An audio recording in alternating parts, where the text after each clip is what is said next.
राज्याचे दिवंगत उपमुख्यमंत्री अजितदादा पवार यांच्या जयंतीनिमित्ताने वसंतराव डावखरे फाउंडेशन यांच्या वतीने अजितदादांच्या मनपसंत गीतांचा कार्यक्रम आयोजित केला असून त्यांच्या स्मृतींना शब्दसुमनांनी आदरांजली वाहिली जाणार आहे।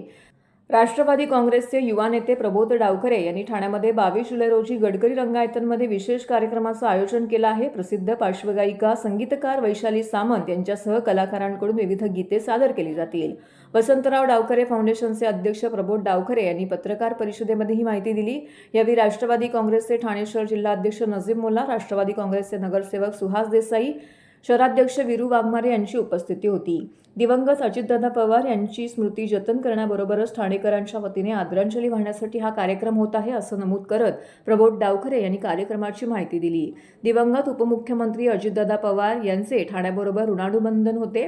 अजितदादांचा शिस्तप्रिय स्वभाव, प्रशासनाचे सखोल ज्ञान, त्यांना सामान्यांविषयी आत्मीयतेचा धागा होता। त्याचबरोबर राज्याच्या सांस्कृतिक, कला, नाट्य क्षेत्रातही त्यांना विशेष रुची होती। त्या अनुषंगाने वसंतराव डावखरे फाउंडेशनतर्फे अजितदादांच्या मनपसंत गीतांचा कार्यक्रम सादर केला जाईल। उपमुख्यमंत्री सुनेत्राताई पवार यांच्याकडून अजितदादांना आवडणाऱ्या गीतांची माहिती घेऊन कार्यक्रम तयार करण्यात आला आहे। या कार्यक्रमाच्या माध्यमातून गडकरी रंगायतनमध्ये 22 जुलै रोजी 4 वाजता होणाऱ्या कार्यक्रमात अजितदादांविषयी कृतज्ञता व्यक्त केली जाईल।